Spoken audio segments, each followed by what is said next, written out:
Anyone who believes in indefinite growth on a physically finite planet is either mad or an economist. We don't want to focus politics on a notion that involves the rejection of principles around which a large majority of our fellow citizens organize their lives. We are not as endlessly manipulable and as predictable as you would think. I'd like to start by asking a question, because I want to kind of give you a context for why I think and do the things I do.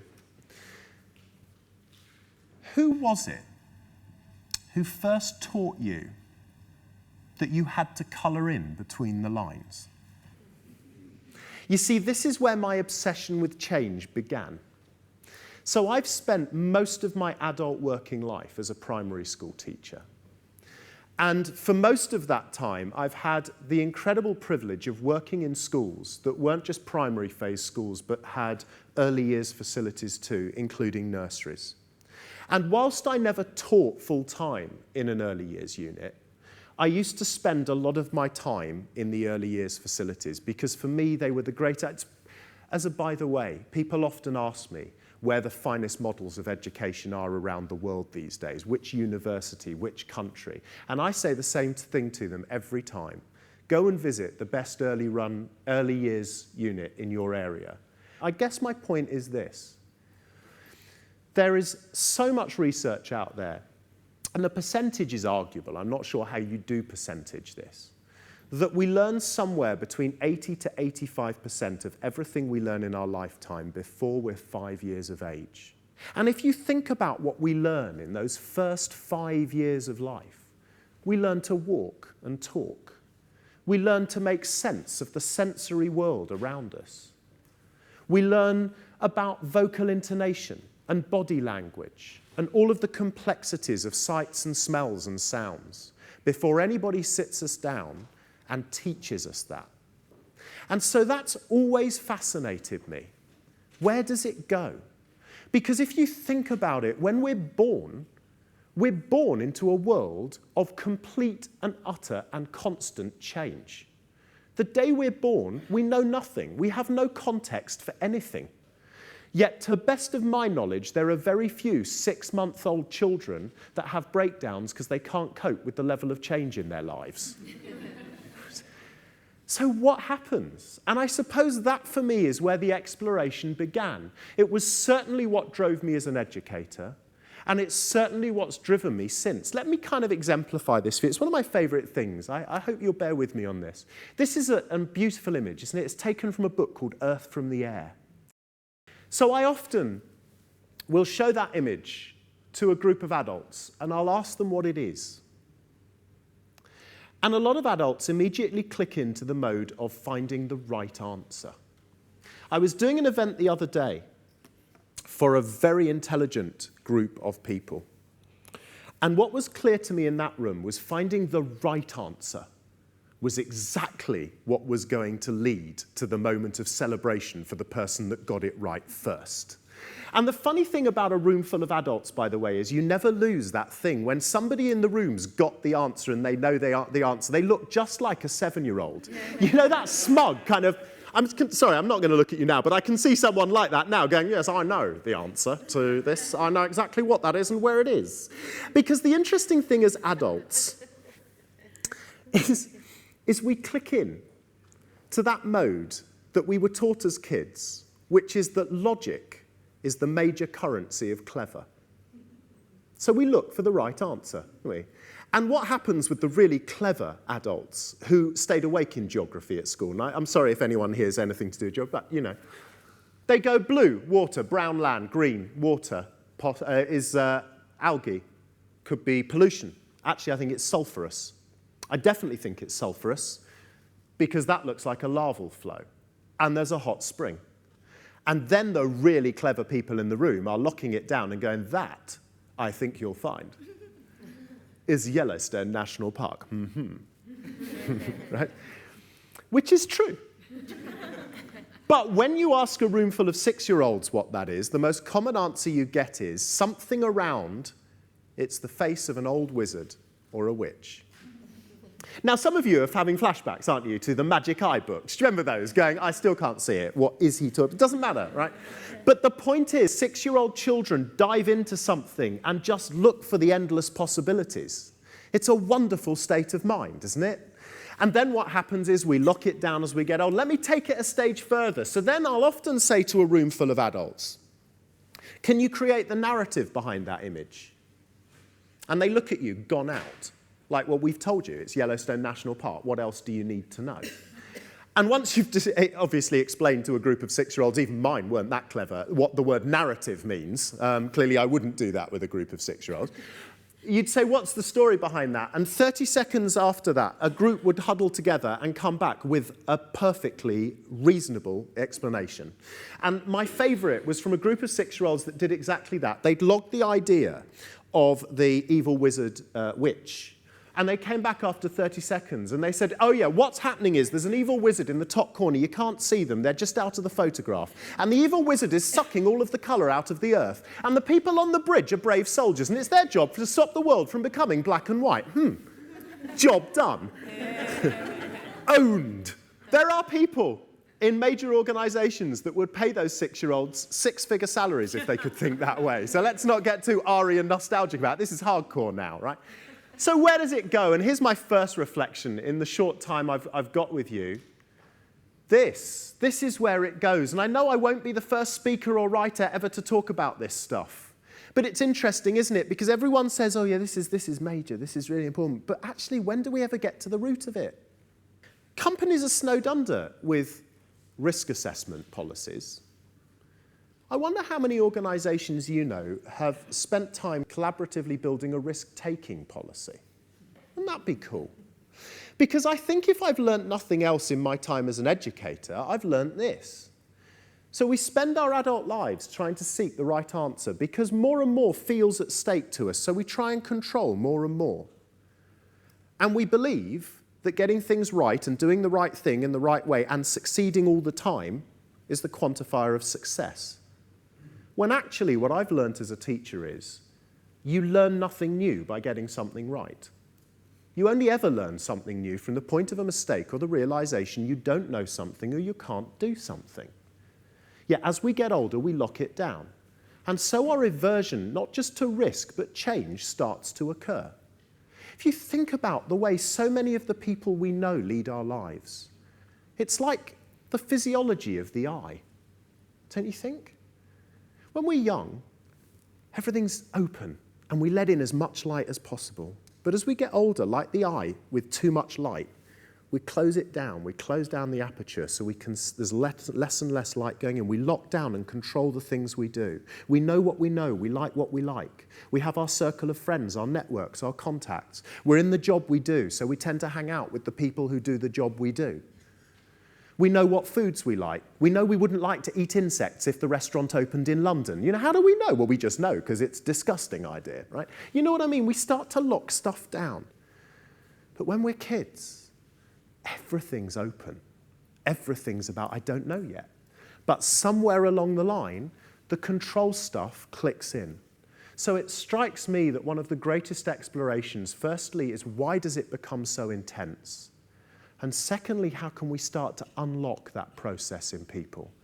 It strikes me, certainly in my own world of education, that the greatest stifling thing in education over the last 30 or 40 years has been the endless number of new initiatives, of policies and systems and structures that are parachuted down onto people because we haven't got time, we're in a rush, we've got to get it sorted, we've got to demonstrate success as quickly as we can. So we end up with cupboardfuls of new initiatives that somebody's developed from somewhere, chucked into an organisation and made people follow, which of course underlines the traditional culture of education being a process of control, not empowerment. Because what happens is we become cynical. We get to a point wherever change is discussed and we think it's a programme, it's a 5-year thing, it's a review, it's something we're all going to go through. And when we've gone through it, we can cross our legs and just learn how to implement it for a few years before the next change programme comes along. And of course, the truth about change is it's not new, it's not a 21st century invention, but it is exponential. And the other point about change is it can only truly occur in a sustainable way if it becomes organic. If it's something that happens in our own lives and organisations in a way that's as imperceptible as the growth of your own child. You know what I mean? You look back at a picture of your kid when they were a toddler and now they're 12 or 13 and you cannot believe the transformation. But on a daily basis, you don't see it because it's just part of the organic nature of the development of the world you inhabit. We need to get out more. We need to force ourselves as adults to spend less time with the people we know and like and the things we know and understand. And it seems to me there's a pattern of this developing in some of the most innovative and extraordinary people. And I haven't got time to go into the detail now, but look them up. Pixar, as I'm sure some of you know, one of their core professional development policies is Pixar University, where every employee, from the chief executive down to the kids who work in the post room, under paid contracted time every week, have to go off and explore an area of personal interest with two caveats. One, it can have nothing to do with their job, and two, it has to be accredited. And one of the other inspirations I came across when I was writing the book was that man. I wonder how many of you recognize him. That's Ferran Adrià. Ferran Adrià, for years, has been recognized by his own profession as being quite possibly the greatest chef, not just of his own generation, but quite possibly the greatest chef in history. The man ran that restaurant in Spain, El Bulli, which was voted the best restaurant in the world year after year. And then he did something remarkable a couple of years ago, at the height of its power, when they were getting 1 million requests for table reservations a year. He didn't build a bigger empire, start a television program, or run a chain of them in a whole series of hotels. He shut down the restaurant because he said, I've got to a point now where El Bulli was built on innovation and creativity, and I've lost the space and time to evolve and create. So with the money from El Bulli, he opened something called the Taula in Barcelona. He knew that if all he did was hung out with other chefs talking about food, you would limit the potential for where you could take that development. Because, of course, everyone thinks the same way, they've got the same... It's a bit why education stagnates. If educators are the only ones that sit around the table talking about the development of education, you're going to limit what the possibilities could be. So it strikes me that it's a question we should all be asking in whatever part of our adult lives. On a personal level, how do we get out more? How do we meet new people? And, of course, the RSA is one of the greatest traditional vehicles for that to occur. But as an organisation, instead of spending all of our professional development budgets on training our people to get better at the jobs they already do, wouldn't it be groovy to spend a little bit of time and money on sending those people into organisations and spaces and places they would never normally hang out? And not saying, what's the demonstrable impact going to be before you go? And just saying, let's see what comes out of that experience. So time and confidence in the wonder of time, which we see in our children.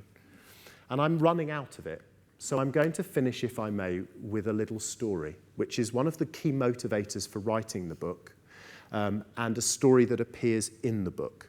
Because one of the things, of course, people always talk about are the skills and behaviours that we need to be great at living in a world of change.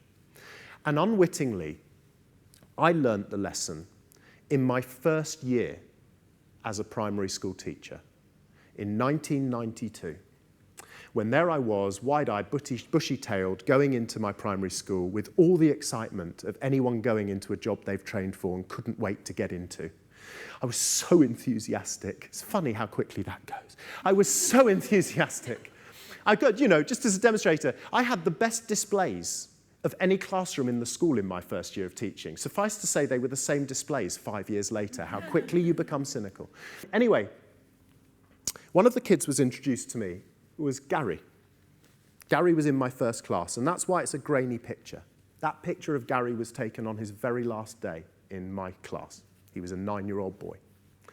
And I was told, Gary, this was before special needs were invented, by the way. In those days, kids were just naughty or stupid. That was it.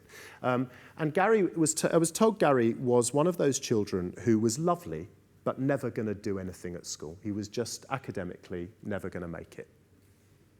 And he had really severe special needs and learning difficulties. It was undeniable.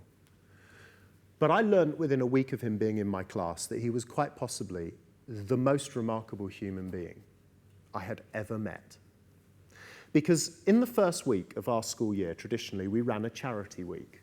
And so we'd get a guy in on the Monday, or somebody running a charity, and they'd come in and they'd talk to us about their charity. And then for the rest of the first week of the school year, the kids would raise money in all sorts of ways. And the pinnacle for the week, I'm sure those of you that are parents have been through this, the pinnacle of a fundraising week in a school is to allow the children to pay for the right to come in non-uniform. They haven't learnt about civil liberties yet at primary age, luckily enough. But anyway, we did this thing, right, non-uniform day, and the kids were putting money in my tin.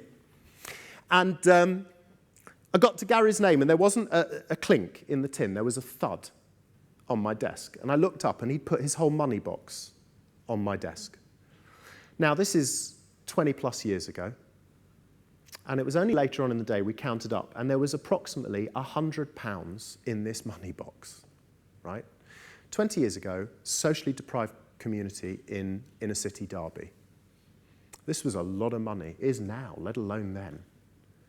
And I said to him, we don't, just a few pennies. And he did that thing, that kids do when they're warming up for a tantrum. It's like a little alarm bell that experienced parents see the signs. That their body language changes. They kind of go, and I haven't got time to have this discussion now. So I wheeled him off and did the brave thing that any teacher would do, which was when he was in assembly, I phoned his mum. So I said, she knew. She must have been expecting my call, you see, because she said, this is about the money. I said, yes. She said, you have to take it. And she told me about the conversations she and Gary had been having during the week. She said, he knows what he's doing. She said, I need to explain to you that in my house, I've always taught my children, she had an older daughter too, I've always taught my children that if you want something in life, you have to earn it. Wouldn't it be brilliant if all our parents taught their kids that? If you want something in life, you have to earn it. So she said he's grown out of his bicycle, and he's been saving for nearly a year to buy a new one. His birthday money, Christmas money. He's been going out cleaning cars, weeding gardens. She said, but he came home Monday so moved by the plight of this charity, which was, by the way, a charity called Smiles, which was set up, do you remember in the scandal, late 80s, 90s, that broke in Romania about the treatment of orphans? And this charity had been set up to respond to that. And she said, and we've been having conversations all week, Mr. Gerver, but last night he said something to me that made me well with pride.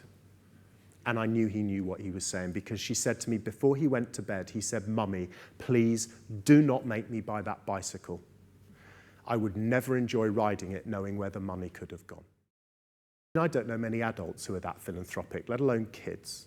But the tragedy, of course, of being a primary school teacher is a year later he left me and went to secondary school, and I thought I'd never see him again. Sadly, you don't. But then something remarkable happened in 2010 when my first book, which was about education, was published. And I told that little vignette in the first book to define part of the passion I have for the development of every child. And an amazing thing happened. 2 weeks after publication, my wife, who's a head teacher, got a phone call from one of her colleagues saying, I've just read Richard's book, and there's a little bit about the story of a kid called Gary. Is it true? My wife said, absolutely, because she and I had worked in the same school at the same time. And she said, that's amazing, because I think I know Gary now. Would you mind if I connected them? So 3 weeks later, I found myself sitting in a frothy coffee shop, waiting for a 9-year-old boy to walk through the door. Now, the only reason I recognized Gary was one of his complex needs was he was very severely dyspraxic, which is largely a motor. And so kids that have dyspraxia tend to walk very deliberately. They have to. And so that's how I knew it was him. So we sat down, and I asked him the question any teacher would ask a student they'd not seen in 20 years. What happened next? He said, well, it won't surprise you to know that despite doing what I could, and he was the hardest working kid, he said, I failed all my exams at 16. I left school.